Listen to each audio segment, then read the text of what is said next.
Welcome back to the Telosa Tech Podcast, ladies and gentlemen, and we're very excited to shake our faces. Randy just told us he's not feeling it. Hey, have you guys ever taken a poop so big it felt kind of gay? Thanks for watching, everyone. See you next week. Gonna wrap it up there. We're not gonna move on from that question. We can't go anywhere else. It's all downhill from there. Yes, I think that was the low point, and it's only going to continue getting worse. The podcast will only get worse now. Yeah. Good morning, everybody. Good morning. Good morning. It's my sole purpose. Good morning. Good morning. Good morning. It's my sole purpose to always try to get a genuine shock reaction out of you guys, break you just a little bit, because we're going to need to power through this one. I am hurting. Woohoo! But not as bad as I'm sorry. No, it's fine. It's okay. I experienced my first disk overload thing on the M1 MacBook Air yesterday. Ooh. Wait for RAM? I think so. It just said system overdrive or disk too slow or something like that. I got that prompt. That was the first time. Disk too slow? Disk too slow? I've never heard that one. That doesn't sound like Wait. RAM. Was that an AP watchdog, or was it the no RAM available?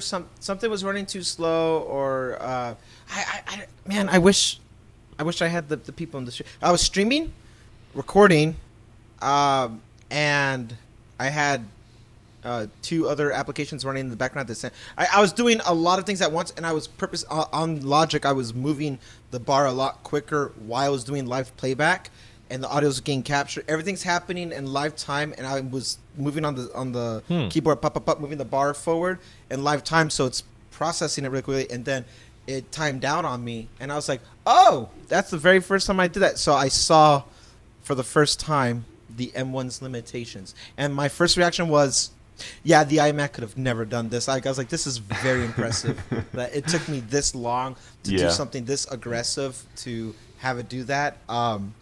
It was the first time where I was like, oh, you are mortal. You do have limitations. You can break. And now it's like, I want the M1X. So I know. You're dead to me. Very similar experience. Yep. Did you? Yeah. Well, what happened to you? Well, okay. I think I mentioned this probably about 2 months ago on the M1 Mac Mini M1 Cube thing. I had a bunch of 4K Final Cut projects open, like 2 or 3 of them.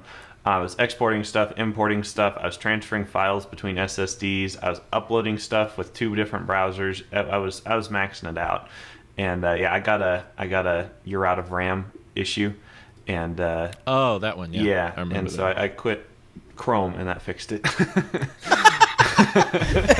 It was Chrome. Yeah, no, Chrome exists. I knew who the culprit was, but I was using the 2 different browsers to upload 2 videos to 2 different channels at the same time. I fixed Chrome. Yeah, just got rid of Chrome. But yeah, you're right, Randy. There's that moment where you finally hit the threshold of what the M1 can do, and you're just like, oh, okay, so this is what it can do. And it was like, it's impressive that it can do all of this all at once. Like, no other computer I've ever owned could do that many things at once and still be okay.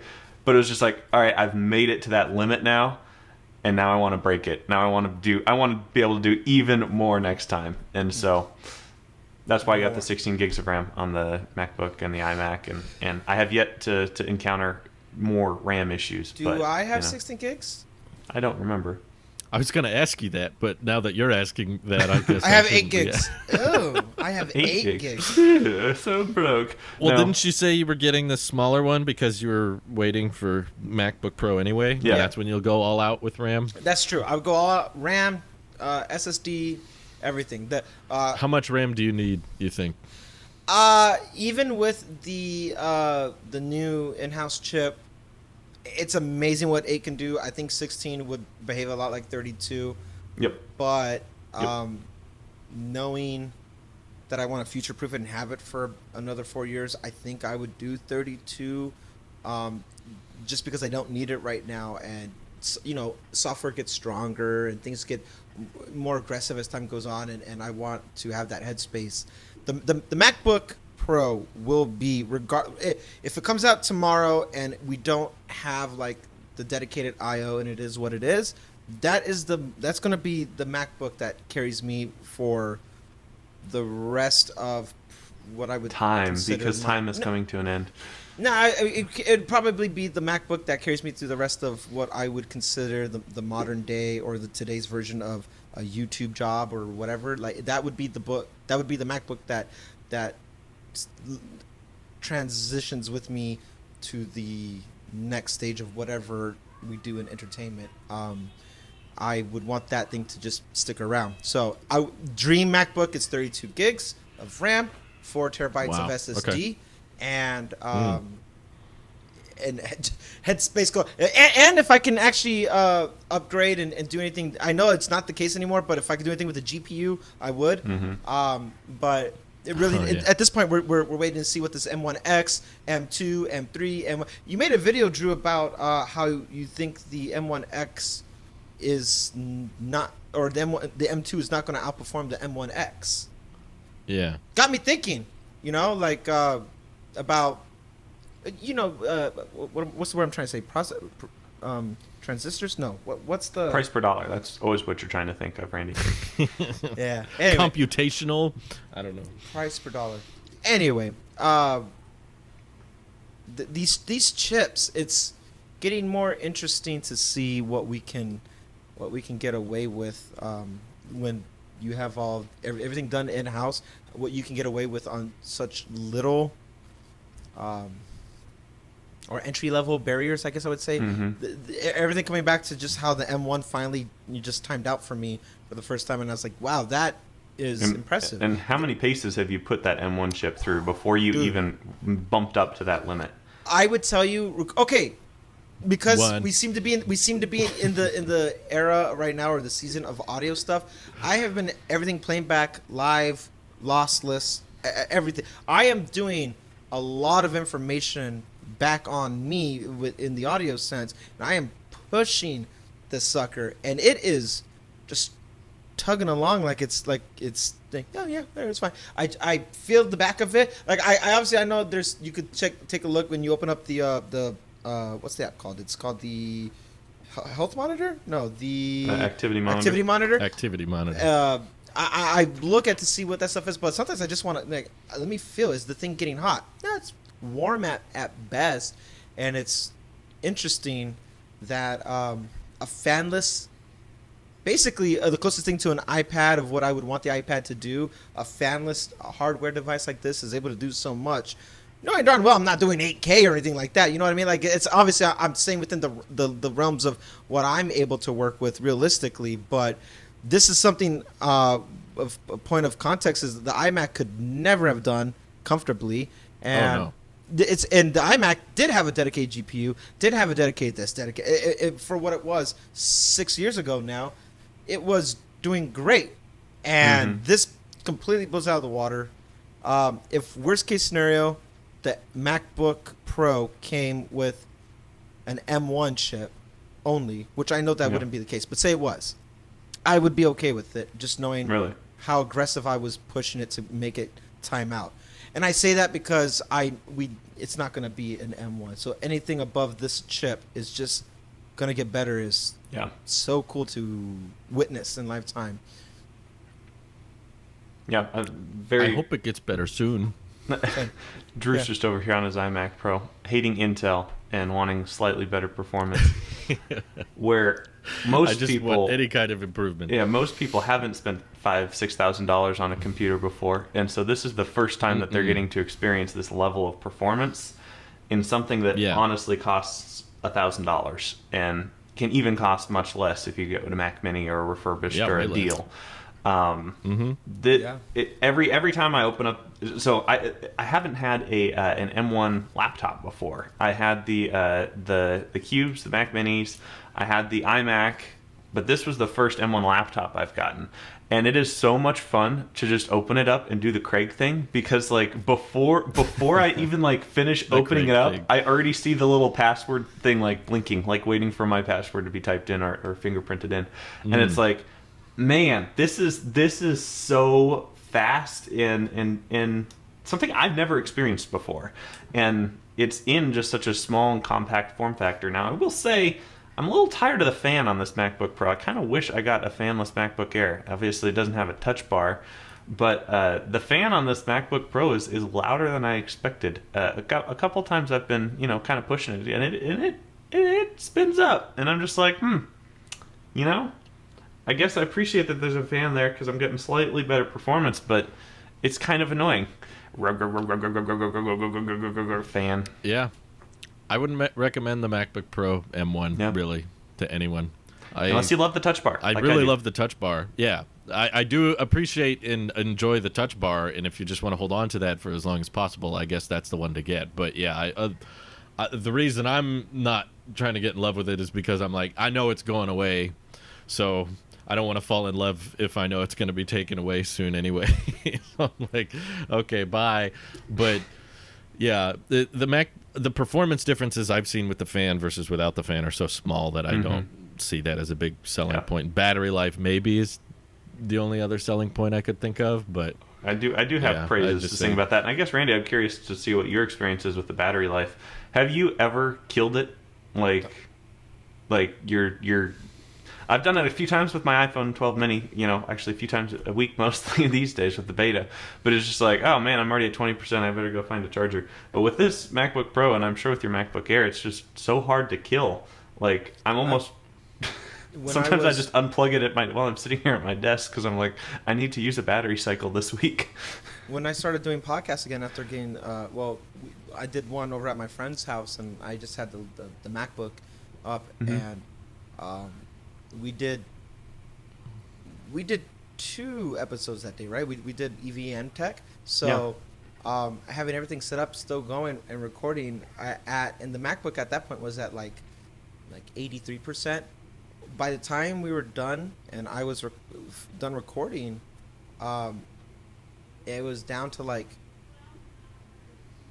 50 something, 47, something like that. Something like it took about like 30% off, where I know for a fact that would have nuked said this needs to be plugged in. And I had the cable ready to plug in at any point, but I never plugged it in. And that was me running OBS, which eats up so much energy as a whole. And just the screen's illuminated. I have websites open. Like, you have a lot of stuff that's happening that playback alone is going to be a hard hitting factor on it. But I've not killed it. I've got it down to, at lowest, I got it down to like low 30s or high 20s, and I was like, I'm gonna call it here. I'll plug it in, and that was me having it off of the computer or off of the charger for 2 days. For 2 days worth of not doing anything crazy. This is me just lounging around, just typing on it, just doing regular consumer stuff, nothing prosumer. And 2 days worth of just having the most aggressive thing was maybe YouTube, or I was playing like a video on Spotify, like listening to a podcast or something was the most aggressive thing. But it does so well with streaming that because that's all internet connectivity at this point, for the most part. It did so well with that it's not doing anything too aggressive with the battery. And if anything, background apps was being the culprit of doing anything bad to the battery. I'm always told all the time, Logic is eating up most of your battery, and I check. I'm like, okay, and I just have Logic right now. It's just minimized on my dock, and I know that would be eating up most of the memory right now. But I have not killed it, and I'm not trying to kill it, but I just was giving it a fair day's worth of work. I go into my little vocal booth thing that I made right here, and so now I'm running Logic. I have my preamp, I have the mic thing, I got playback happening, have everything happening at once. So I'll be in there for about 30 minutes to an hour, and I take away 15% of the battery, and I'm like, wow. This is crazy.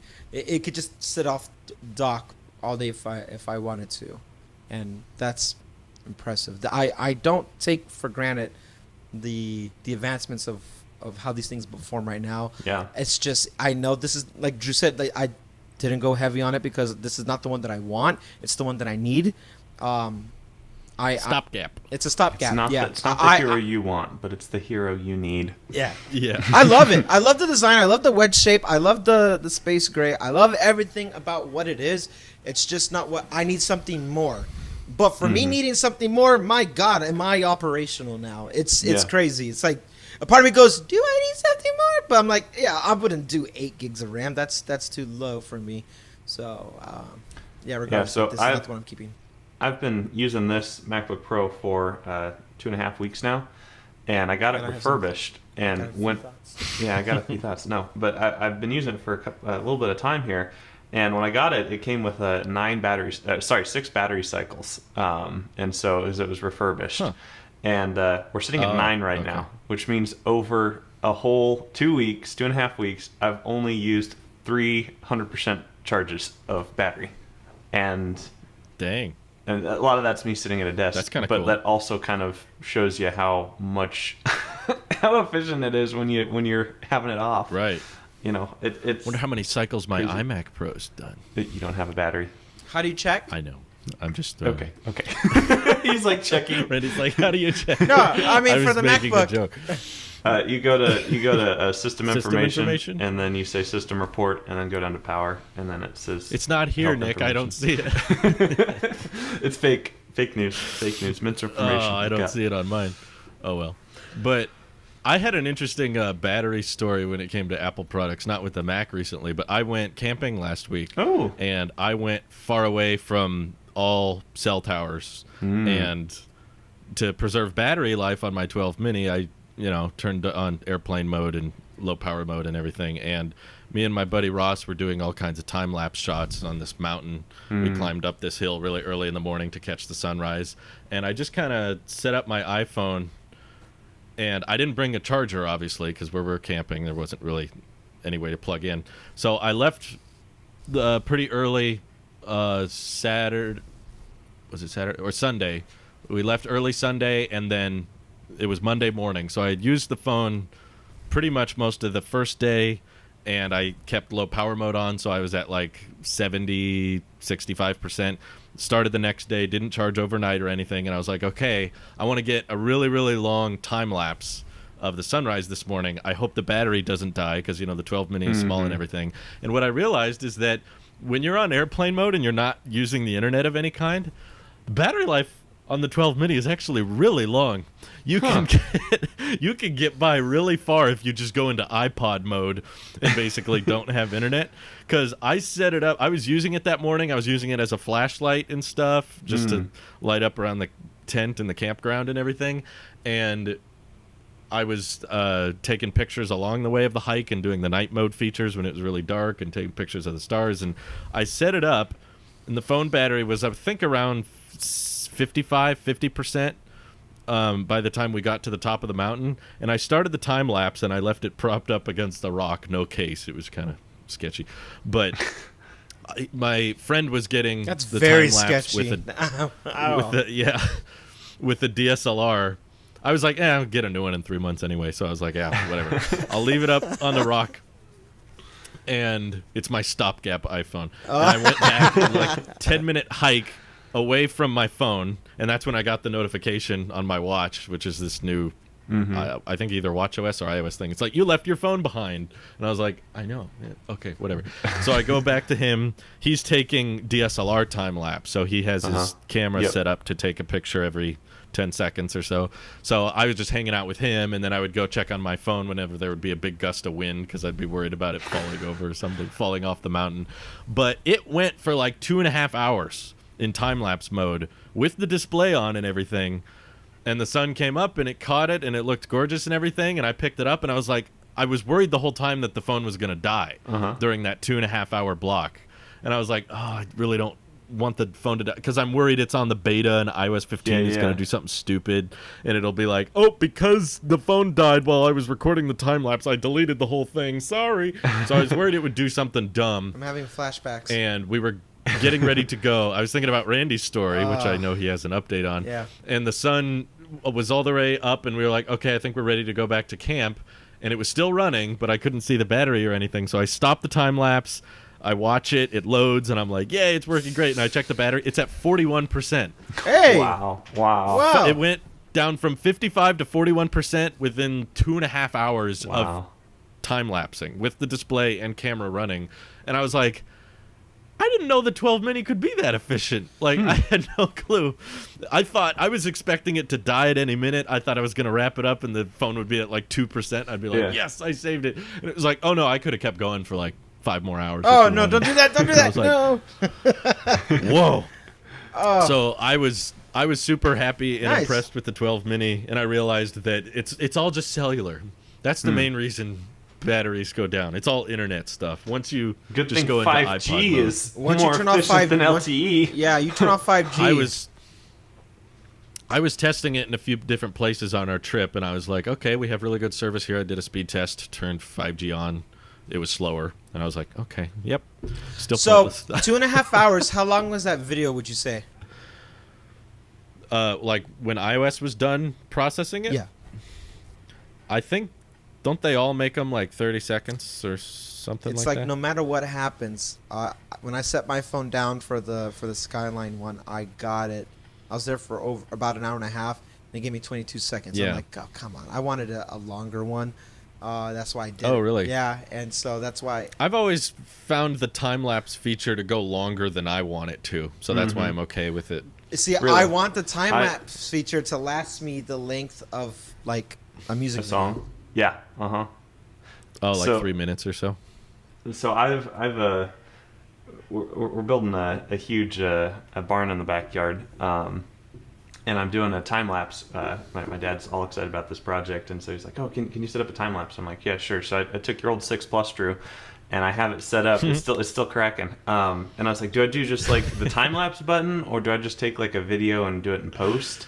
And I thought back to Randy's experience with the New York City skyline, and I was like, "No, we're gonna do a video, and I'll fix it. I'll make it a time lapse post." That would be my recommendation. I think I found out how to fix the problem though.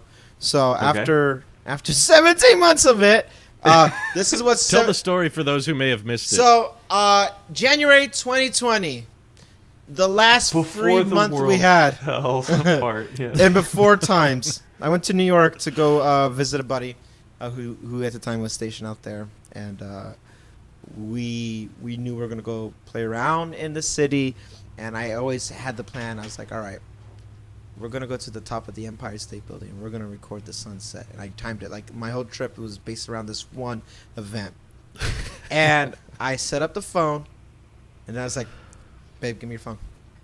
And then I was like, I need another one too. Like we did all these different shots and stuff like that, and I paid about just shy of $400 to get to the top. Really? I didn't know it was that much. It was for me and Brittany. So Wow. Oh, wow. Yeah. I thought it was like 90 or something. I didn't realize. it yes, was no. 400. So to get to the big patio part, it's that. Yeah. To go to the top of the needle is its own thing. Whoa. So Oh, wow.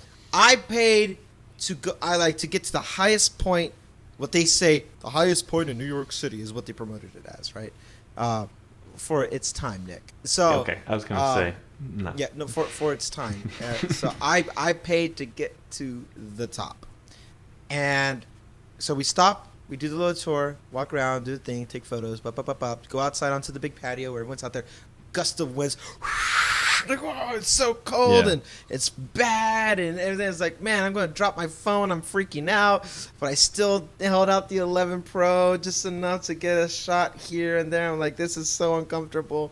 And then we go back inside and we get in this little elevator and we go so high up that you have to stay inside this glass case because just being on top of a needle would not be safe in any way. So we get up there, we walk around. I find my spot. I'm up there before everybody else, and I'm like, "This is it. That's where the sun's at. We got some clouds. We got some, dynamics going on, some contrast. Like, all right, I prop everything up, like time lapse, and go.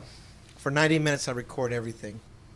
And while I'm doing that, like people caught on to what I was doing, so then they come over and they try to do it, and I was like, could you do me a favor and just scoot down a little bit? You're in my space, and I don't want you to be in my reflected. 6 feet away, 6 feet away, and they're That like, was "What do you before mean? that. It's January of 2020. What do you mean?" I don't know what 6 feet away mean. So I was like, okay, in the Marine Corps, we have this terminology called one arm's distance. You need to keep one arm's distance from me, or otherwise I am authorized to kill you. So you gotta, What does one arm's distance mean? If it's one of Nick's arms, then you can't go in the same Anybody. state as me. If I can but- touch you, you're too close to me, It's all this and I'm authorized. military terminology. I don't understand. If I could touch you, you're too close. I'm authorized to kill you. Get away from me. Clear away from me. That's what. That's what he said to everybody there. Yeah, that's what we said. That's what the drill instructors used to tell us. Like, get away. One arm distance. Yes, sir. So anyway, I asked him. I was like, "Do you mind screwing down? Because you might be in a reflection of here, and I just don't. You see what I'm doing? I was here first, so go get a different window." So I'm sitting there. Everyone catch on. They all start doing their own things, but everyone's doing like back when it was not cool. Everybody was doing portrait mode video. I'm like, oh, at least landscape it, you plebe. And then everyone's doing like Snapchat and these very terrible like compression videos and like suckers. And some guy like, what are you doing? I'm like, I'm doing a time lapse. Time lapse. I was like, oh, is that the new phone? Because context, it was the new phone. I'm like, yeah, it is. Like, oh, that's so cool. Are you using all 3 cameras? Like, no, I don't think so. No, I'm just recording it. No. And they're like, all right, cool. So everyone was just sitting there like, wow, that's pretty awesome. So I finish, and I'm like, all right, it's dark, and stop. It processed. Little spinning animation for audio listeners. Loading. And I was like, after Yeah. 5 minutes, I go, wait, what's going on? And, Brittany's like, no, don't worry about it. It'll happen. I'm like, yeah, you're right. Let's just enjoy the sunset. Let's live in the moment. So we lived in the moment still, and whatever. When we get ready to walk away, I'm like, all right, let's take a look at this time lapse. Uh-oh. Still loading. Oh, no. I go back down to the big deck on outside, and I'm like, oh, let's take a photo. I'm like, yeah, sure. Loading. I'm like, I'm not liking this. At this point, like 20 minutes has passed. I'm like, this is bad. So I get my camera out. I start everything else is working just fine function wise. Everything is beautiful, but it was just processed. And so then by the time I get back to my friend's house, hours later, still loading. I'm like, this is a problem. So I'm like, all right, we're gonna go to the Apple Store in the city, which is in not Times Square, but Madison Square Garden. Grand Central. Grand Central Station. I went to Grand Central. Madison Grand Central Garden. Yeah, and they have a very nice looking store. I walk up, I'm like, this is me. Help me. The whole time, help me, you. Randy just And they're ran like, in the store sir, that's and an then just iPhone started 12 screaming. mini. It's still January of 2020. How did you get a prototype unit? Help me. He went down on his knees and went, Echoes throughout all of Grand Central. You hear it everywhere. he was like Pee Wee Herman running in the bike shop. Oh no! There's my bike. No, I was thinking more of. Home Alone. Or Yeah. when he screams and everybody in the city. But so I'm like, help me! It's not working. And so the special's like, all right, yeah, I can help you out with that. And he starts doing his thing. He goes, like, he pulls up some. He does this. These geniuses they're dumb. I'm like, move. I told this guy, I was like, move. I know more than you. Get out of my way. And I was like, I know. It's like, have you considered buying the 11 Pro Max? He was borderline. He's like, well, maybe we just need to do a software review. I was like, if you touch my phone without I will attack you right here. 2 people are going to go to jail. You're within my arm's reach. Two people are going to go to jail. Me for attacking you, and then I don't know, something. We're going to have a lot of problems here. So You're going to jail too. Someone else for unrelated reasons. someone else is going to be like encouraging it. I'll be like, he was my accomplice. He hit me first. But so the guy, all he said goes, wow, this is a very expensive video you took. I'm like, yeah, you think? And he goes, I hope it was worth it. I hope it was worth it. And I'm like, can you help me or no? And he's like, there's nothing I could do. He's like, yeah, that's what I thought. He goes, but hey, man, I mean, this is some professional stuff. Like, listen, I'm going to check out your podcast now. And because we were talking. So I was like, oh, shout out to him who's still watching. yeah, oh, no, if you're. Thanks for tuning Randy in. Thanks almost for killed you that nothing. one time. Yeah, but because then he goes get his other friend. He's like, yeah, no, this guy's like a professional videographer. I'm like, I never said that. I said I spent a lot of money to get this shot. He goes, yeah, that must be. I couldn't afford to go to the top of New York. I'm like, You got the 11 Pro. That's all it takes. Yeah, I was true. like, this It is. says Pro. Oh, he to his friend like, oh, you hear he's one of those shot on iPhone guys. I think he's part of the campaign. I don't know. And I'm like, He uses the camera app. Wow. Whoa! Amazing. Oh my God, sir. Sir. Oh, he's like, oh, you're independent. Did Apple contract you out? Sign my chest. Oh my God, I love you. I was like, yeah, I was kind of in the keynote for the. I went into settings and set my phone to 4K at 60. I love you. Oh. Have my babies. So, at the end of it, fast forward 17 months later, I had an idea. I was like, maybe I'm overthinking this, because I noticed that I can have the He tries to restart the device. No. I long since restarted the device. No, it's Drew started. Yeah, he's back. All right. Yeah. So I'm back. So the idea was like, I noticed that when I have the photo app open and I lock it when it's rendering, and then I open it again, it is still processing, because that's what's having the attention even running in the background. So what I did is I left it on it to render. I locked the phone. I plugged the phone in, and I just walked away for like a week, and just left it alone. Just left it alone. And then just the other day, whenever I freaked out about it, I went to go grab it, because I was like, all right, you know what? I'm going to put the beta on the 11 Pro. I'm going to put my SIM in it. I'm going to rock the 11 Pro for a little bit. And Cool. maybe this will be the major OS I've gone through 2 now that will fix the time-lapse situation. So then I go to open it. It's like, well, let me just take a look. It was like habit of just looking at it. And then time-lapse said 6 time-lapse, which I've only had 5 for the last year. And I was like, wait, it's 6? And I looked on it, and immediately I see a timestamp on New York. And I go, no. So I open it, and I don't even press play all the way. I just like, babe. Wake up. Look. And so then I do this. I'm like, Yay! It exists. It exists. I'm Thank you, iOS 15. No, this is the mini. I haven't done nothing yet. I haven't updated. But, okay. So all this to say that 22 seconds for an hour and a half gave me this, and then it starts to get grainy. Like night vision's not good, but I like how the city comes to life right there. Whoa. And That's then so cool. That looks beautiful. It cuts right there. No matter 3 things I took away from it. First one is I don't know if anyone else knows this. The cautionary tale is I read Apple forums that people were having this exact same issue, and when it rendered, it was very jittery and it had some type of issue. And I was like, let me just recover something, please. And at this point, I was counting my losses. Like, hey, I paid for the memory. It is what it is. This was planned. So I was making excuses in my head.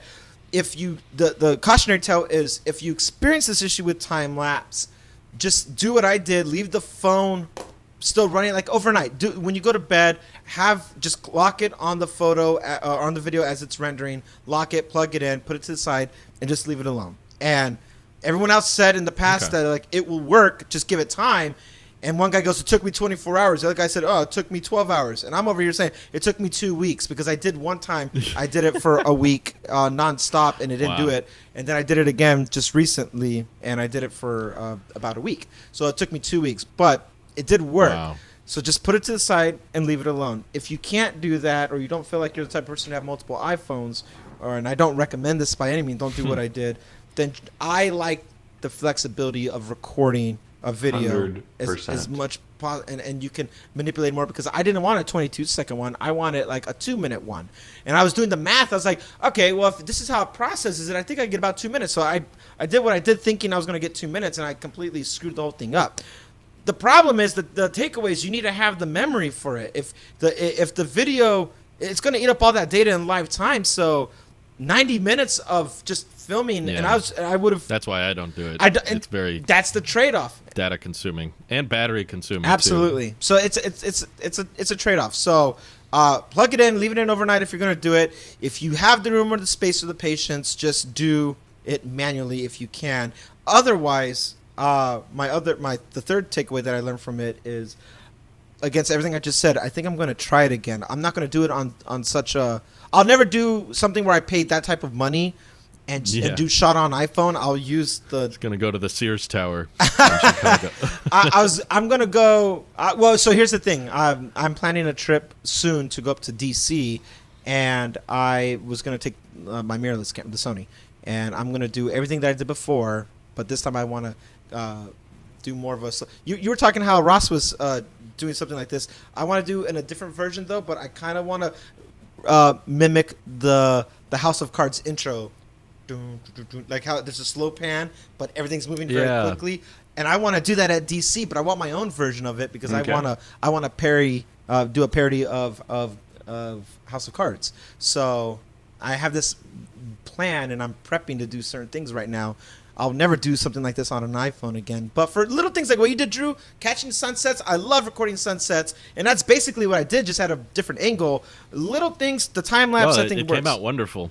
I loved it. Can I see it? I wish there were more options. Yeah, I'll send it to you, or I posted it somewhere. Did you? I think it was, I don't know. I'll send you a video. But I wish the time-lapse feature would give you more control because it's very simple, and I've read that over time it deletes some of the pictures it takes to scale, so that maximizes storage and I think helps with battery life a little bit. But the final time-lapse video is still 1080p. Yeah. And it's still 30 FPS by the end. And I wish that it was a bit more customizable or controllable so that you could at least opt for, hey, I have a 512 gigabyte iPhone. Why don't we just do 4K time-lapse, or take it a step further, just use the full-frame sensor. That's what my buddy Ross was doing, is he's just taking advantage of the full. He has like a Canon T3i, but it's like a 5K image when you take a full picture. Yeah. And because it's a time-lapse and you're taking your time, if you could control from the camera app, be like, don't do a compressed video, just do full-size, 12 megapixel shots that you stitch together, you could have like a freaking 4K, 5K time-lapse with a ton of detail, and all of them could be HDR, because time-lapses, I don't think, have the smart HDR processing. Yeah. But you have all this time, Apple. Each picture could be its own. Dude. The iPhone could be so much more, but iOS is just limiting it. We're going to go back to... Yeah, here we go. No. We're done. We're not talking about iPad today. The iPhone needs macOS. The iPhone needs macOS. But yeah, you could have a... Not you. Yes, that too. I want Thunderbolt on the iPhone and 1 terabyte because 2 terabytes. Big Truck Review Motorsports wants one. But if you could take smart HDR photos throughout the entire time lapse, it would be so high resolution. And they let you go in and actually edit those if you want it to be like Randy said. Like if you want a 2-minute time lapse, you could scale it. This could be a pro feature, Apple, if you want. You could restrict this to be like you need a more expensive iPhone. Yeah. This is like the RAW feature or the Dolby Vision. It's like we only allow it on this, even though that's the same chip on the 12 mini. They're like, no, you need this camera for that. I don't care what I have to pay, just as long as there's an option. Yeah. Because I feel like the time lapse feature has been around for like years, 6 years, 7 years since now? iOS 7, so iPhone 5s. Yeah, it's been a long time. It's been, and they've basically changed nothing about it.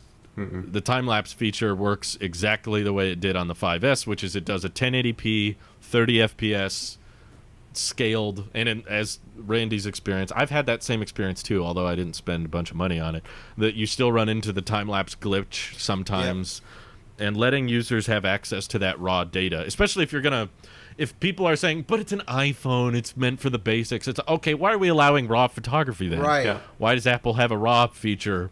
Right. If you're willing to do raw there, then I don't see why we shouldn't be able to have more access to those heavy-duty time-lapse features, because I agree, they're really cool. My friend got a motorized slider that is timed to sync up with the pictures. So it takes a picture, then moves slightly, takes a picture, moves slightly, so and it gets these really smooth time-lapse shots by the time you're done. And I was like, I wish the iPhone's really smart. It's got this really fast, capable chip, and it takes great pictures, but time-lapse features like, It's probably the iPad OS team designing the time lapse. iPhone needs gotta Mac. just- Gary, cover the it's just basics, Gary it's fine. Gergich in the back. Gary Gergich. Oh, jeez. I'm sorry. What we've learned from Randy's story, I think, is that the A13 chip is just insanely slow. Yes. It took 17 months to process a 30-second file. That's just way too long, in my opinion. So, I think upgrade. Apple could do better. We need the M1 chip in the iPhone. We need the M1 chip. We need Mac OS on the iPhone. I think you're spot on though about the fact that we can make the camera app so much more honestly I'm not looking. There's probably a third-party app that does So this. I was might about to not be recommend aware of. Halide. I've used them Okay. before. I'm pretty sure they have a time lapse. They're going to feature. ask for money, though. Yeah.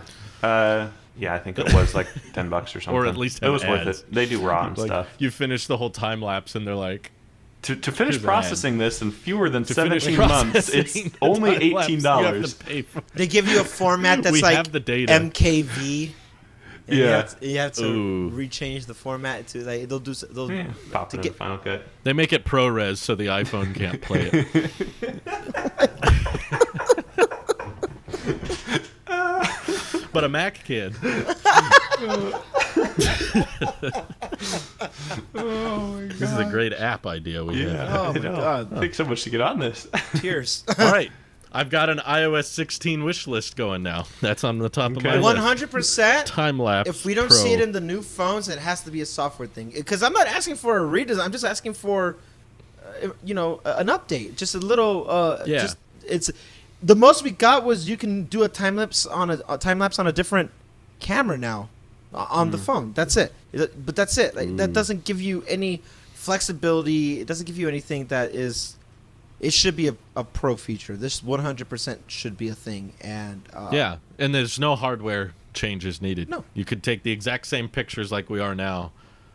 I recently noticed HDR making a difference in day-to-day life, which I thought I would never say. good or bad But- difference. Good. Okay. Like it was used for its intended purpose. One time in 12 months of ownership or whatever. Tell me. Or however long iPhones have shot HDR. But we were at this park for someone's graduation party, and we were just taking a walk, and there was a cool background, and Louise likes taking pictures of me. She doesn't like being in them for some reason. I'm always like, let's take a selfie, and she's like, no, just you. And she wanted to take a picture, so she pulled out her SE. She is such a fan. And I was in a shady spot. Yeah, she's just a real big fan. She watches all my videos every day. I was in a shady spot, and the background was very bright. Mm-hmm. And she took a picture, and I was like, you're too dark. And she's like, it doesn't work very well. And I was like, just use mine. Use the 12 mini. And she's like, it doesn't matter. Like, who cares what phone it is? My phone is new. Your phone is newer, but they're the same camera. And I was like, no, try it. And so she was kind of rolled her eyes, and then took my 12 mini, took the picture, and looked at it, and she was like, oh, wow. She was like, oh. Is that the one on the That bridge? HDR. No. I was on a bridge, but I didn't post it anywhere, so I was really confused how Randy knew it was on a bridge. Then I realized I made a different post. Wait, well, you also but know she's that, in that one. Randy knows everything that happens before anybody Yeah, else does. it's kind of creepy. It's kind of creepy. Every time Randy I knows start a new everything. Twitter account, Randy's the first to follow it.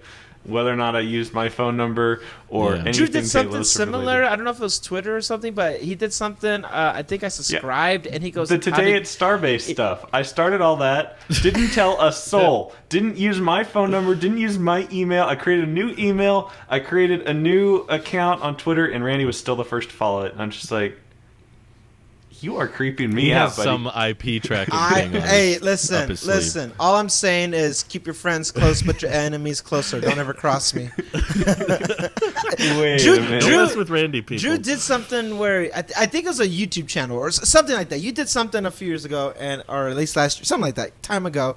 And I remember I'm gonna follow or I'm gonna subscribe or I'm gonna Taylor something. Swift EV. He gets a pop-up on his custom software that tracks Drew Nick just and I. somehow he texts me and he just goes, "How?"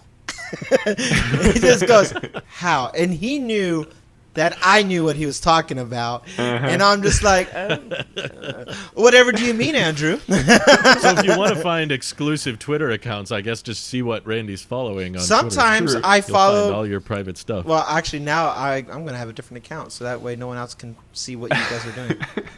Anyway, but that's not the point.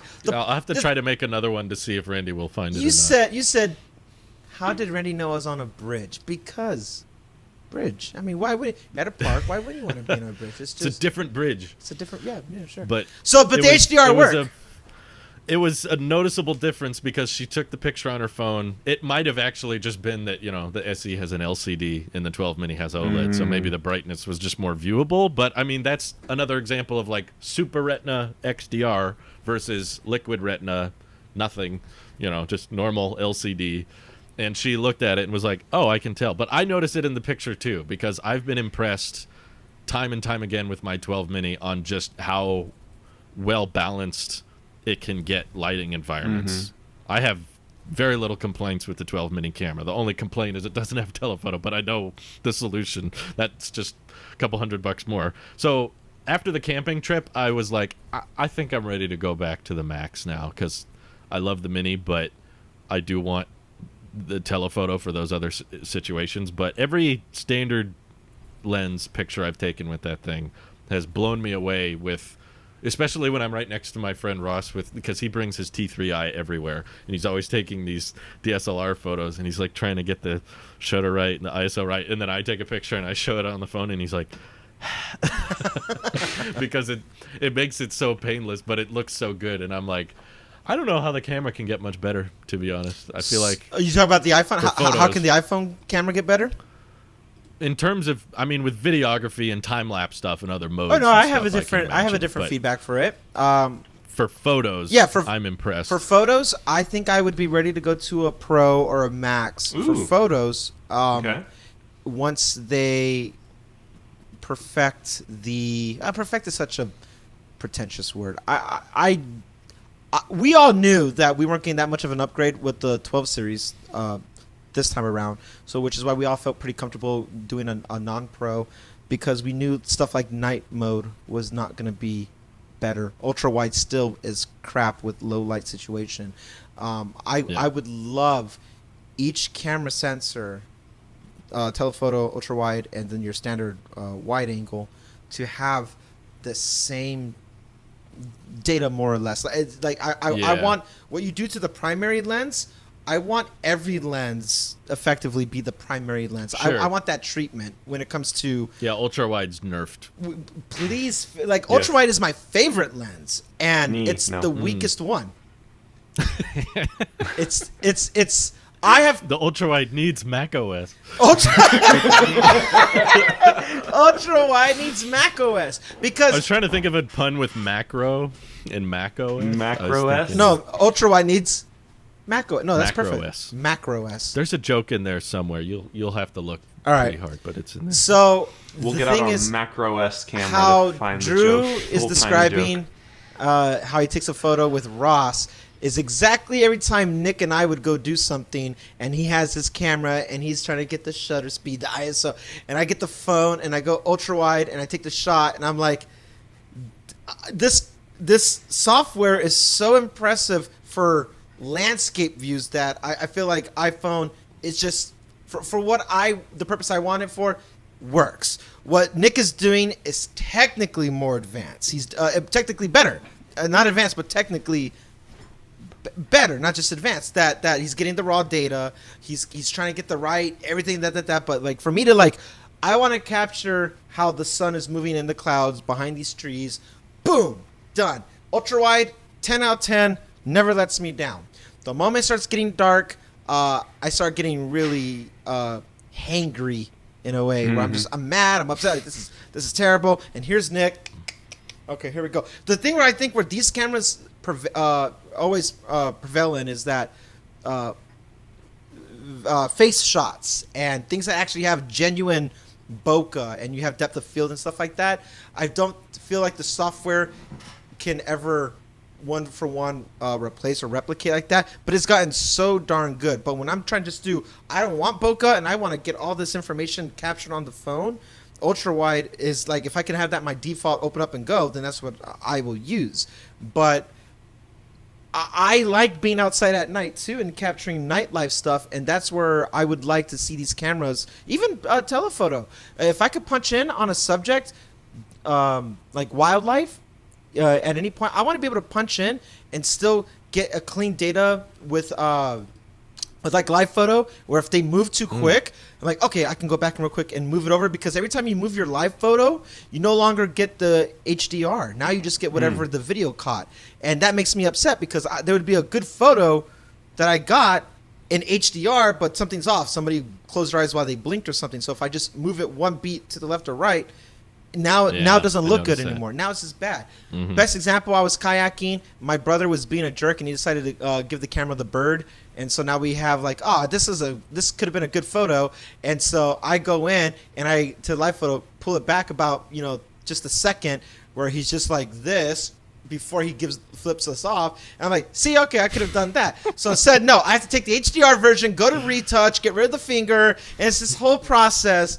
I just would like everything to be, I'm being picky, but that's because it needs fine tune. I want everything I'm describing to come to cameras. With iPhones, we can only be picky from here on out. There's no game-changing. True. Crucial. There's only pickiness for the rest of the iPhone's history because of how mature it is. Yeah. This is not like a must-have feature. This is like a, this is so cool. How come my smartphone can't beat this professional-grade camera? What the heck, Apple? Why is my phone showing me every wrinkle I have on my face? I don't want to see this. The phone is showing me my soul. It's so detailed. See my gray hair. I need to see my soul. It's honestly pretty impressive. Do you guys think that we're at the point with consumer technology where automobiles kind of got to in, I don't know, 70s, 60s, 70s? Like a lot of the improvements kind of happened. We went from Model T to, 60s, Mustangs and, sports cars in a fairly short amount of time.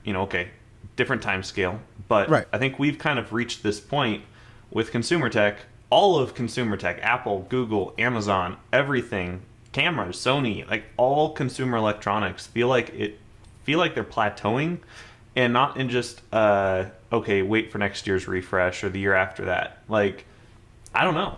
I feel like we're legitimately in for 5, maybe a decade of not major improvements. And yes, every company's going to try to hype up their improvements, like the M1X. The iPhone 14, it's going to be amazing. Yeah. But fundamentally, actual day-to-day changes, I think the switch to M1 is going to go down in history as one of the last big changes that we can see. My reason I'd say no is about plateauing is we are at the mindset has to shift. And we're at a point now where we can take cinematic videos and edit them on our phone if we wanted to with the right way. Indie films have been doing it since 5S, and it's become more standard. We have the software that's now doing it. If you're talking hardware, probably, but then some of the critiques that I'm giving back right now with the other lens is a hardware thing that could be fixed. Yeah. At the point of plateauing, I feel like it's now we get to the point where you have the sculpture, you got the big parts off, and now we're spending the rest of it of refinement in all the right ways to get a more polished result. And I feel the ability that anybody can do anything with video or photo on their phone now is something that people would have scoffed off less than a decade ago. They would have been, no, it's not that good. And we see the advancements thanks to hardware, yes, but then very heavily because of software that we can do stuff like that. And it's compounding on itself, just like the chips, the M1 chips. Is like these things are compounding, where it's going higher and higher like that for software, and it's now about programming it to do it. Having a development team to be able to make these features more easier to use, because anybody can can get the means to get the money and buy these high grade red cameras and do stuff like that. But what do people care about? Is it a good image? Is it a good video at the end of the day? Does it look good? Is what at the end of the day? We're at that point. So I think software is what's pushing those boundaries where we can do more, where we're going to get eventually, I'm sure we'll get some type of bokeh something or the lens gets so well that it has the natural bokeh now too, so maybe it doesn't need it.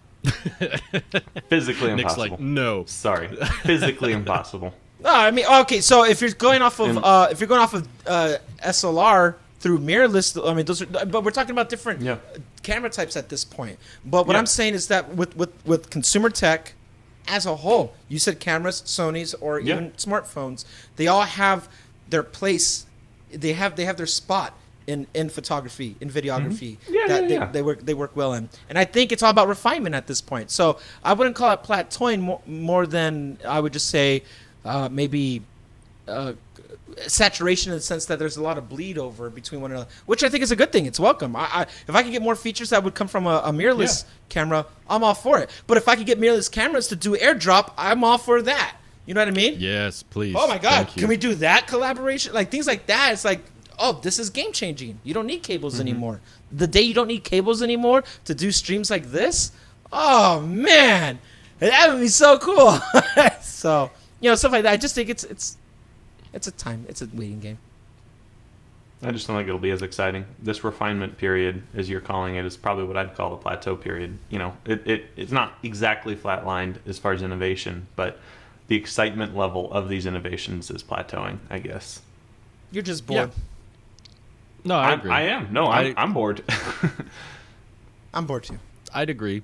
I think they had their time where there was a lot of growth to be done in the early smartphone days, and now they've made their growth because smartphone has changed the world. It's impacting so many people still, because 15 years ago, not everybody had this kind of technology, and the fact that it's made its way into so many people's pockets, even people who, you don't have to be rich to have a very powerful smartphone now.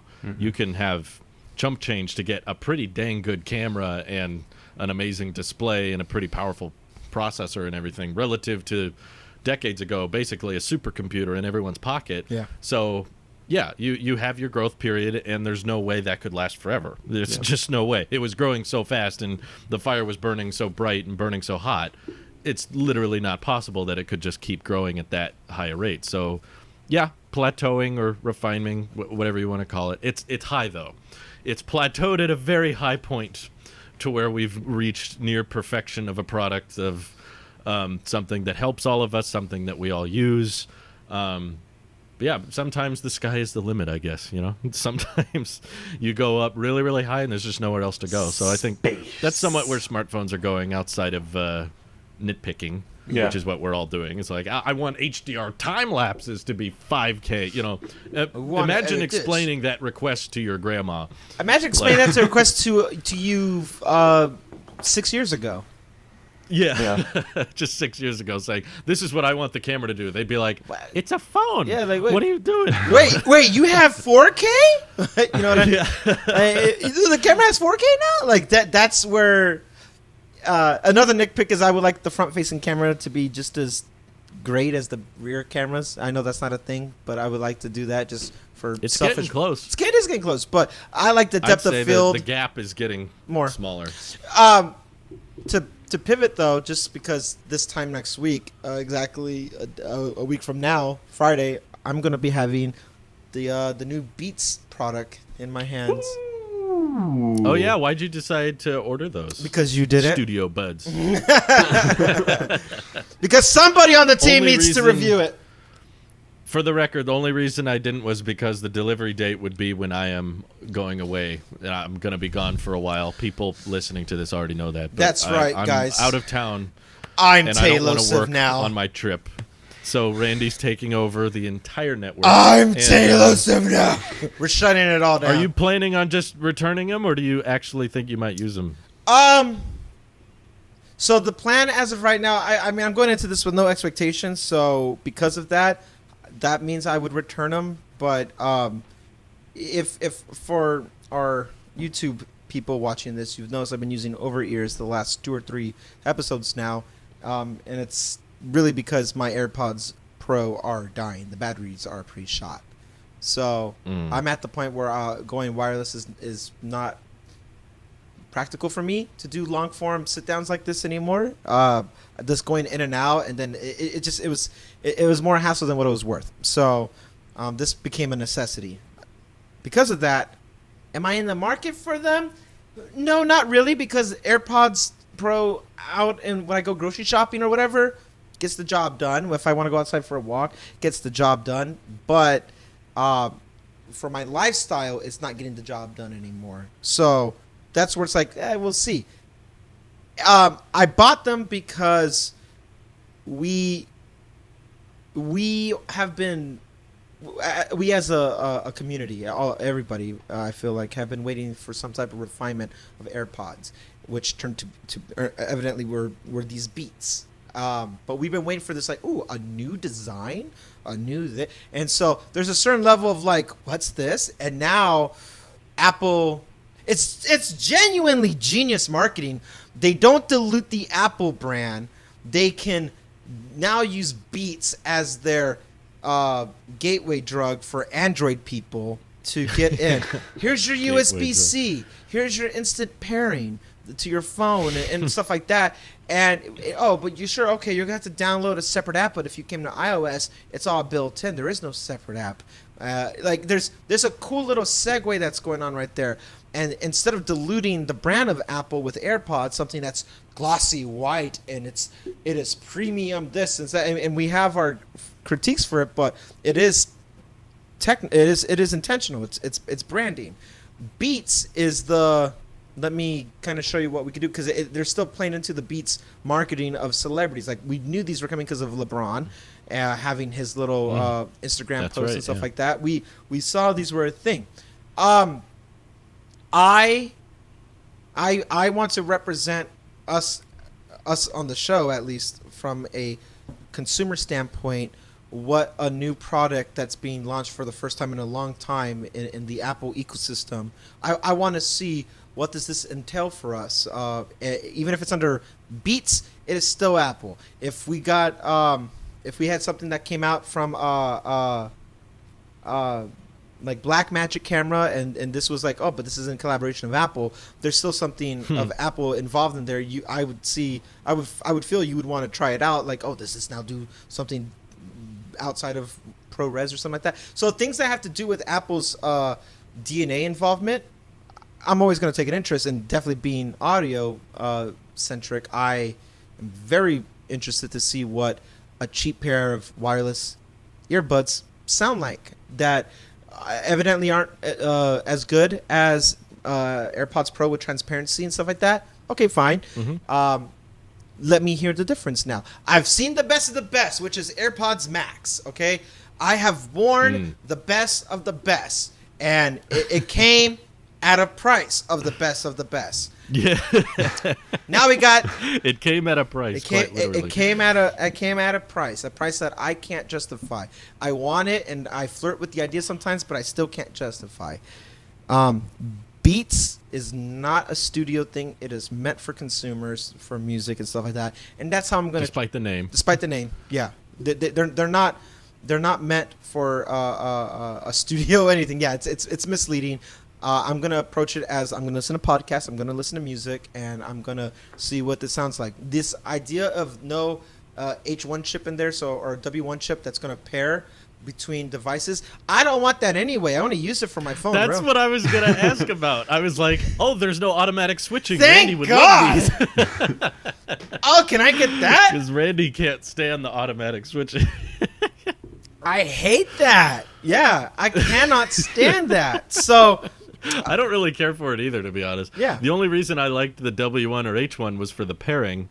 You just open the case and it shows up. But now I find out you just need NFC to do that. Yes, sir. You don't need the H1 or W1. And it's like, you don't get spatial awareness on TV shows. I was like, I do not watch any shows with AirPods. The only time I have AirPods in and I'm watching something on my phone, of all things, is if I'm on a plane Or true. if I'm on a plane, which at this point I don't really give a damn about spatial audio doing that. I don't care about that. Gonna be sitting in your seat. Yeah. On the plane. Hey, what's that? I'm sorry. Whoa. What did you say? I'll take a Dr. Pepper.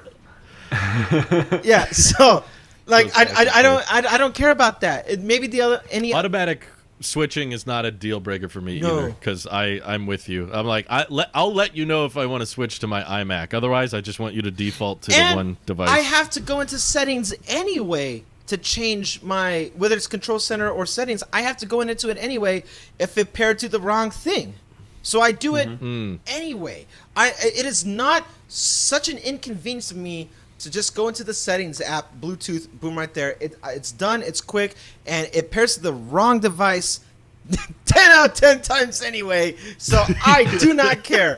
The only time it works is when I have one device on me, and that's typically the device I pair it to anyway. Very rarely do I need anything with watching TV. That's not me. I'm gonna watch.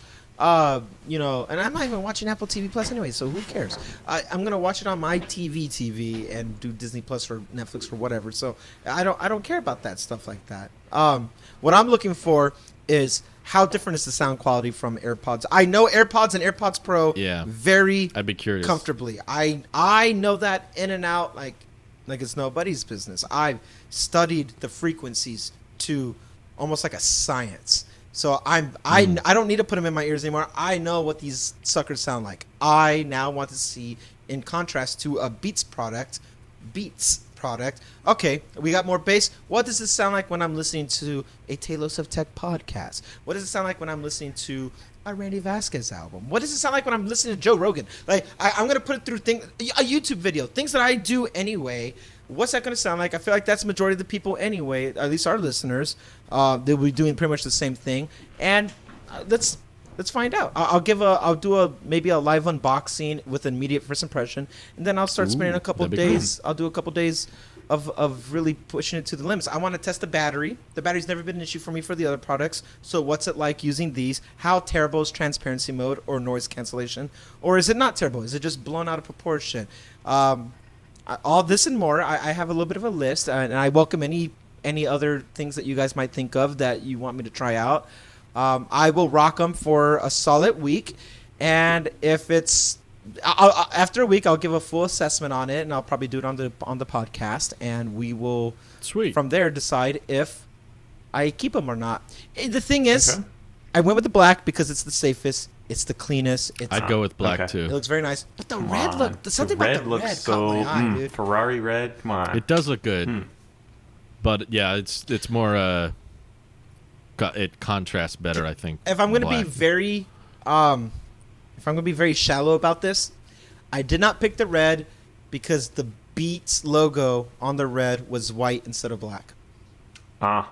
Okay. Oh, interesting. Okay. Just to be fair. The only thing. Okay. Yeah, I'm visualizing it. I'm looking at the webpage now, but I thought it was the most interesting, fascinating pair of Beats I've seen in a long time. I agree. Like, I normally don't care at all about Beats, and I had heard about Studio Buds and leaks and stuff, and I had really no interest. And then once they actually came out and I looked at the price and the features, I was like, oh, I have AirPods Pro, so there's not really a point in getting these. Yeah. As long as my AirPods Pro are working fine. But I'm probably going to run into the same issue Randy ran into with batteries getting nuked, and I've had countless software problems with AirPods Pro, and now I'm out of warranty. Before I was in warranty, so I was able to replace the case in the right AirPod. Now I'm outside of that. So if something goes wrong with my AirPods Pro and I'm ready to replace them, I would be extremely tempted to opt for Studio Buds instead because they would do almost all the same stuff. I'd lose the wireless charging, but I'd get USB-C. USB-C, yeah. I don't use wireless charging. I force myself to use the MagSafe.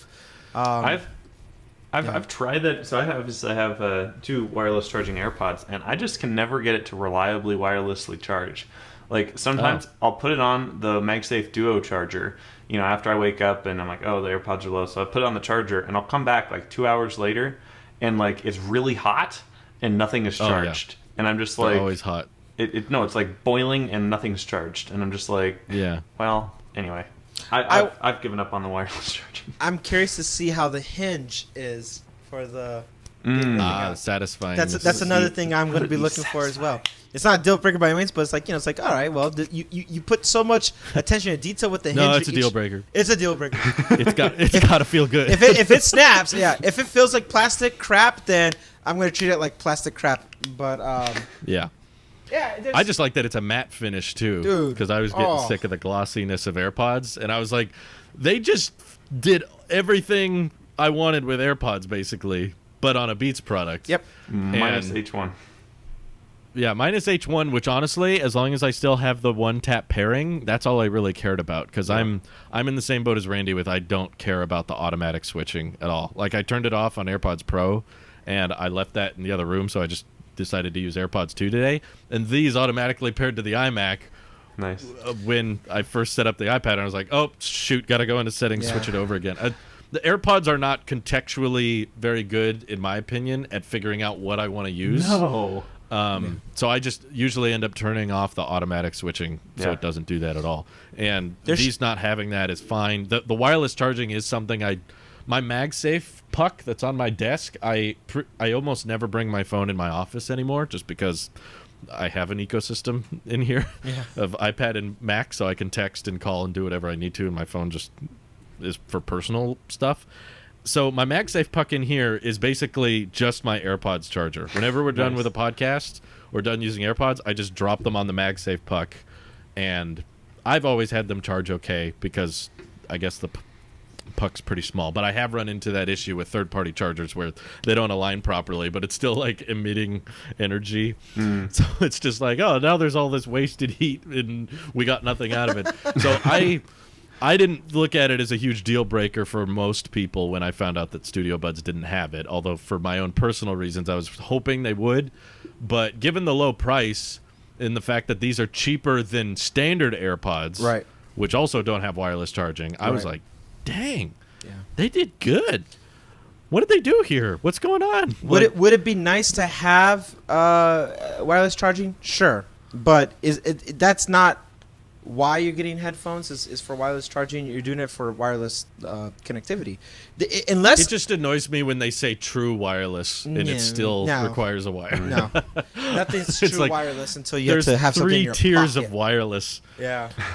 First tier of wireless is like Beats X, which is when there's a wire between the two buds, but there's no wire to the phone. Right. And then the second tier of wireless is when there's no wire between the two buds, but you still have to charge the case with a wire.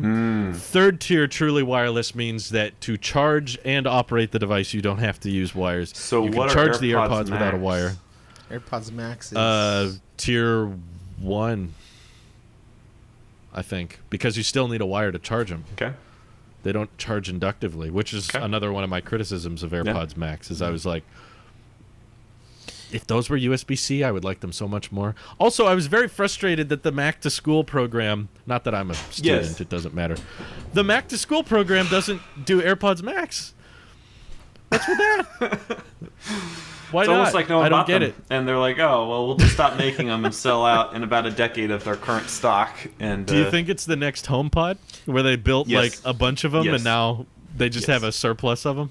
Yes. I should check the shipping time. They say, I hear people say, Apple is finally listening. I'm like, no, they're not actually. Apple gonna do what Apple gonna do, because AirPods Max is gonna be like HomePod. It's going to suffer the same fate if they keep it at that $550 price. With $550 with not USB-C, with not wireless charging, with not better controls to manipulate. Everything is just done for a singular Apple ecosystem device is not compelling. It doesn't financially make sense for most people. Some people are going to do it because, like, you know what, I got a gift card, or it was my birthday, or whatever, like things like that. It'll work. But in regards to AirPods Max would be a great gift. But guys, anybody don't get it twisted. Christmas. Hey, I will I'll take graciously take any color AirPods Max if somebody wants to gift them to me. Beggars can't be choosers. I'll sell Looking it. at you, Tim Apple. Yeah. You have my number. Okay, so just FYI, I don't know if it's different for you guys. I checked every color of AirPods Max. They're all available for 2-day shipping, and they're all available at my local Apple store to pick up today. So I think Nick is correct, as per usual. The AirPods Max are the next HomePod. They were remember how high in demand they were when they first came out? Oh, dude. You had to wait like 3 months. I literally now everyone's tried gave them to a fan because he was waiting like 14 weeks or something. I was going to give mine away, not for free. I was just going to sell it to someone for retail. And the only reason I didn't was because mine were broken. The right one kept making that rattling noise. And I was like, well, even if I liked these, I wouldn't keep them. Yeah. But I don't like them. And the fact that here we are a few months later, it's been more than a few months, I guess. It's been a while. And they're all available at launch. That's funny. But I still don't understand why they wouldn't do the back-to-school deal with them. Yeah, that's... I don't know. It's like... Because AirPods Pro, they don't give you AirPods Pro for free, but they suddenly become $90. Right. So they take $160 off because the base AirPods come for free.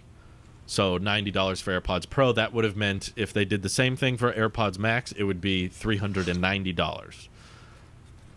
Which I'd say is pretty fair. Like, I would spend that. It's not cheap, but I would say that's a lot closer to being worth it for the person. Like, if AirPods Max just came out and they were sub $400, I would do that. I would have been much more tempted to keep them or recommend them. Yeah. The fact that they were $550 was the main reason I don't think any of us really recommended them. But these H1 or W1 chips, I think what they're lacking with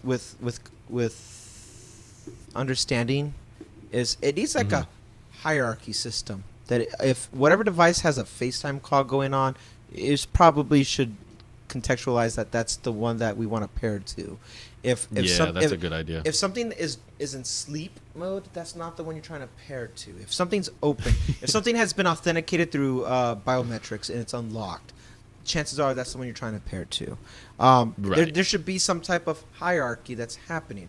I'm on my Mac, it's unlocked, but my phone, my iPhone starts to ring. I grab my AirPods Max or any AirPods for this matter because I'm talking about the chip. Put my AirPods on, and it knows that I'm getting an inbound call from one of my devices, and it's I'm grabbing motion. The M1 chip is saying, "Oh, he's picking up the iPhone. That's the one he wants." It should do something like that where it knows what you're trying to do and have a hierarchy of it. So, if YouTube's playing on the iPad, and I got whatever I'm doing on the Mac, and my phone rings, and I grab my AirPods, I put it on, and it's a FaceTime call or something, or a phone, it knows that that's the one I'm trying to acknowledge. Something like that would make now this connectivity going back and forth completely worth it. And I'm like, okay, now you understand what I'm trying to do. Until that happens, I hate it, and I'm glad there's not an H1 chip that's in these Beats and stuff like that. Because it's like you were saying, Drew, and what I've just said, and I know other people have told me the same thing too, is you're going to go into settings or control center, and you're going to tell this is the one I want to acknowledge anyway, and you're going to pair to it anyway. If there's another step anyway, then just quit trying to reconnect anyway and just pair to the last thing I was on or something. I don't know. It's interesting. What were you going to say, Nick? Yeah, I extremely similar experience with this automatic pairing thing. I've been struggling with this ever since it came out, for real last year.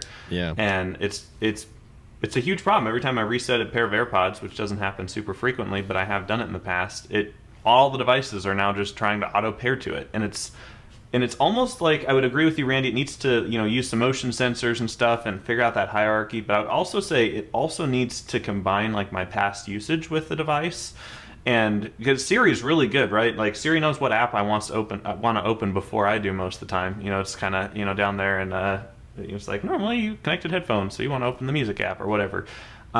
If it can add that kind of intelligence to say, hey, normally between like 9 and 10 in the morning, Nick starts editing on his Mac, and Nick's Mac is currently not in his current Wi-Fi network because he's at a coffee shop, and maybe he is going to want to use his headphones on his Mac at that time. So get those AirPods unpaired from my phone and ready to go on the Mac. As soon as I open up the display and put my finger on it, it can say, hey, look, I'm next in line for the AirPods, just based on previous usage. And I think that would be really powerful, because I was always really skeptical with that little predicted, what app you're going to use next, that Siri suggestions. those apps are always spot on. Like, I know they have, 8 options there in the spotlight swipe down, but like those apps are always the ones that I want, no matter what. I don't have to type stuff in. Settings, it's Ookla. I've noticed sometimes when it realizes my internet's bad, Ookla will be the top result of my Siri suggestions.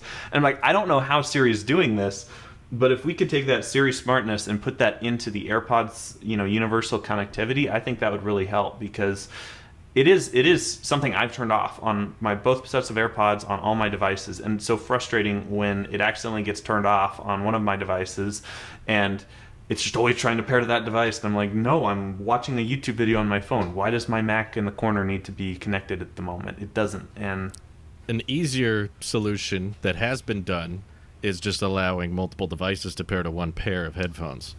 So your iPad audio plays through your AirPods, and your Mac audio plays through your AirPods, and your iPhone. It's just like you've only got one pair of ears, So if the ecosystem could just assume, okay, he's got headphones in, nothing needs to play out of speakers now. Don't just connect to this, and then they play could do the whole speakers out of the spatial iPad. audio thing. And if your iPad's kind of further behind you, you could have it playing from behind you. Look at Tim, Apple, these are free ideas. Free ideas. You know what kind of spatial awareness bullcrap you could pull if my iPhone was behind me? So if the iPhone made a noise, it Where's would sound my like iPhone? it was coming from There it behind is. me. And I can using- hear You it. could ping your phone with headphones on. And you could, and no one else would have to hear it. True. And using the W1 chip, they could figure out there's a wall between you and your phone, and they can make it sound quieter, like it's just in the other room, like a text message, just in the other room, like. This is Apple. totally up Apple's alley. Totally. This is something they would get all over, the Oh, spatial no. awareness of I can't your find my devices. AirTags. Thank God I'm wearing my headphones. There it is. And it's the ultra-wideband can detect which direction it is. Yeah. It And honestly, pings your that's more left ear. useful than like a heart rate sensor or whatever. Like everyone's like, oh, AirPods Yeah. need to have LTE and a heart rate Fitness sensor. tracking. And I'm like, The main reason I don't want fitness tracking on headphones is because I know that Siri would try to read me the stats of the like, you have run 1 mile in the middle of my Hey, you're music. being I'd a be lazy listening piece to of something. crap today. You should probably go do something. Thank you, Siri. You have burned 376 calories. Would you like me to read more? And I'm like, shut up. I don't. Yeah. I think let the watch be a fitness thing. Mm-hmm. I don't know anyone that would. and let the headphones be audio. Everything Apple. Yeah. Like that's Apple, right? The phone's the phone, the Mac's the Mac, the iPad's the iPad. Unfortunately, the AirPods HomePod need Mac OS. There you go. But like, just allow the headphones to do what they're good at naturally. Yeah. Don't do this fitness thing, because that's what the watch is for. You allow the I don't headphones think to it be would the sell well best. either. Like if you were trying to convince someone to get a certain pair, why Yeah. should I get those? Oh, they have fitness tracking. They're headphones. Do I really look like a guy with a plan? Sorry, Nick. Go ahead. No, like just I cut allow you off. the headphones to be good at what they're supposed to be good at. Yeah. Yes. And It's right Apple. now, They're bad. They're not. I'm sorry. Fantastic. I have been. I guess I'm using the AirPods Pro right now, but I've been using my. What are these? Second gen, the wireless charging ones, whatever the newest regular stemmed Yeah. AirPods are. I've lost track, but you've been using these primarily because these AirPods Pro just do not want to pair with my iPhone. Now, I get it, iOS 15, it's a bug probably, but like, it's broken. It's broken, and I'm just like, maybe, yeah. Maybe Randy knows of the situation, which is why what we're suggesting is optional. Keep that in mind. I'm not suggesting everybody should be forced to use this feature, but Oh, I no, think they it would should be. simplify a lot if it was just like all of the devices tied to your Apple ecosystem will now play through the AirPods. Yeah. Like it just connects everything.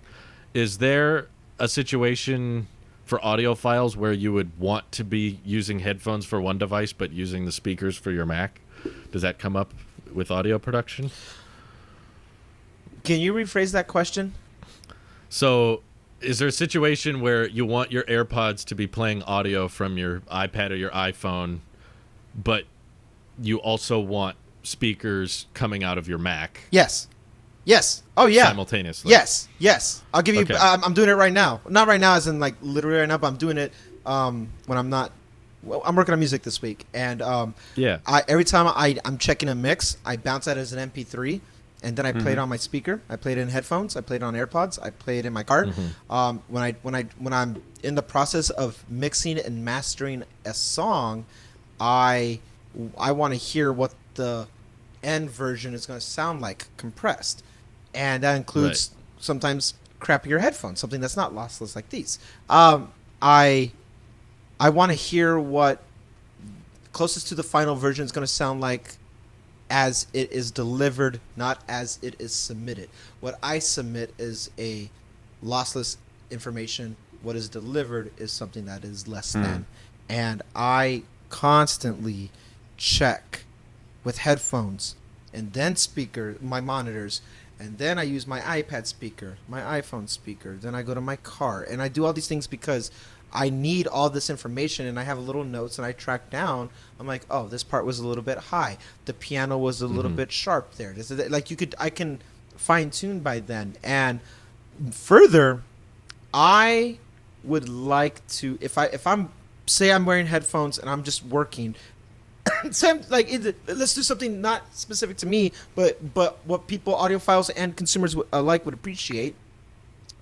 Imagine you're sitting at your desk and you're writing something. You got to do a paper. You're doing you're doing something that's visually focused, and you're typing. You're doing your thing, and you have headphones on. And this is just your way of how you tune out your household when your house is noisy, or you're at a coffee shop and you're doing stuff like that. I want this to play something that's coming from either the Mac or from my phone or from whatever device. It does not matter. Simultaneously, sitting at your desk, I want my phone or the speakers. I want something to notify me because I have ring. I don't have vibrate on. I have noise on for the phone. I don't want this loud bang.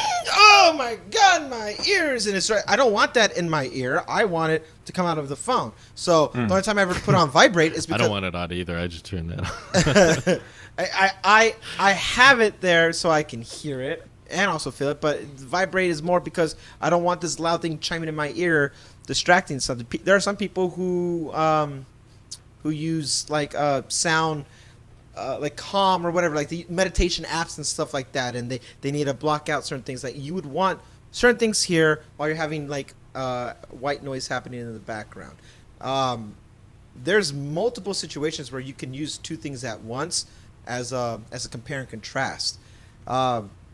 As an audiophile, there's nothing of value that I would get from AirPods or wireless headphones that I'm looking for in the sense of quality while I'm simultaneously having something kind of the speakers. Because if I'm listening, if something's, whatever's in your ear is going to be the prominent noise anyway. So it's not like you're going to have the tweeters here and then subwoof playing out on the speaker, and then you just got to work right there. It's you want to have an overall, like, it's not immersive in that sense. So there's nothing that would be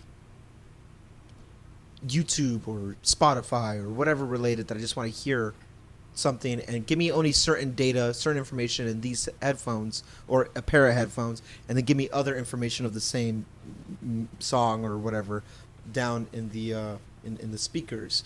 At that point, it become a bit distracting. So not as an audiophile, I wouldn't do that, but I would do it as a producer. I'm listening for things all the time, and if I can hear it in live time at once, it saves me time. I just okay, that sounds good. Okay, that sounds good. Oh, that sounds good. It streamlines the audio process for it. So I think songwriting helps a lot, or even not even song, like editing podcasts. Like it'd be the exact same thing. If anybody who has to do background music on their YouTube videos, it helps. Yeah. All these things, it's all applicable. Is this overpowering? I don't know. You get ear fatigue when you're listening to one thing for so long that you kind of you build a tolerance for it. So you think something sounds good, but then it really doesn't.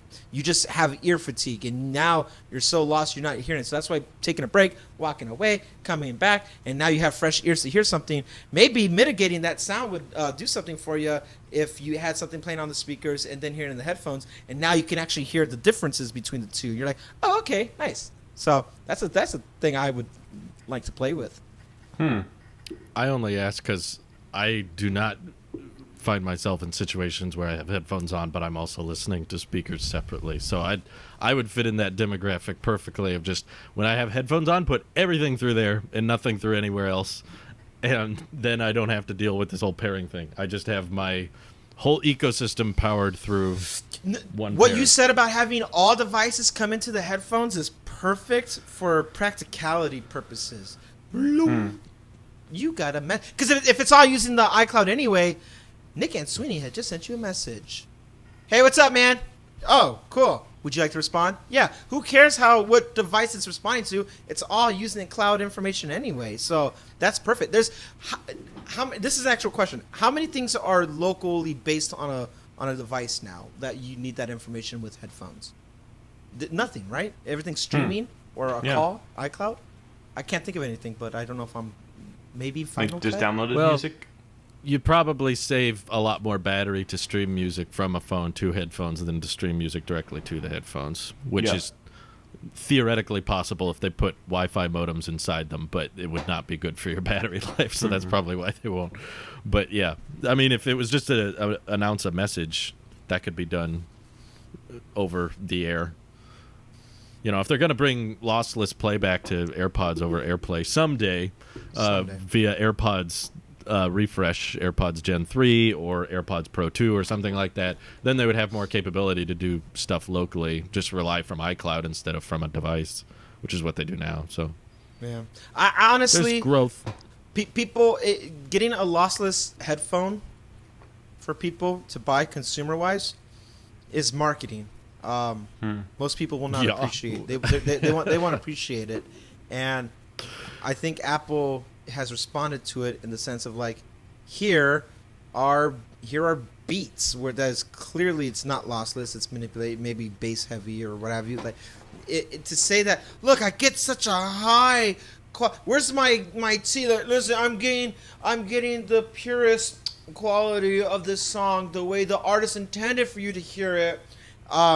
Is pretty pretentious because that's not what most people are really looking for. It's a flex, and by all means, flex away. But having an Apple Watch or having a Rolex or having anything that's a status symbol is also a flex. So you're not going to have that much of an experience if you don't know what you're really listening for. Most people, I think, would actually hate lossless if they are driven to like bass heavy songs, because most of the time when you're hearing something that comes out pretty flat, everything's balanced and you're not going to hear everything the way your ears have been trained to hear, which some people like.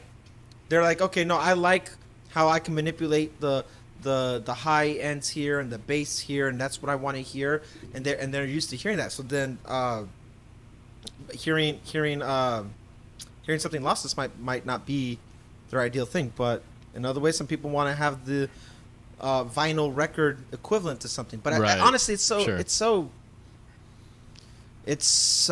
gimmicky that it doesn't matter in that sense. You're not going to hear. Yeah. Very rarely do you want a lossless experience. Go to a concert. You're going to hear something right there live on the spot. That's how you're going to get. That's true lossless. That's true lossless. You go to a concert. Everything else you don't hear it. There's nothing anybody's really had unless they have dedicated gear. You don't hear it in your car, on your speakers, on anything that's giving you a lossless experience, and no one's complained all this time. So. It's true. Yeah. Fair enough. Closing thoughts, gentlemen? We need Apple. M1 on everything. We need macOS on everything. macOS on everything, M1 in all portable hardware. Ooh, and Apple not Pencil, portable hardware. Apple Pencil 3, M1 chip. Do it, Apple. Sounds good. I'll miss you guys. Have a great week. Have a good trip. Take care. Bye. Bye-bye.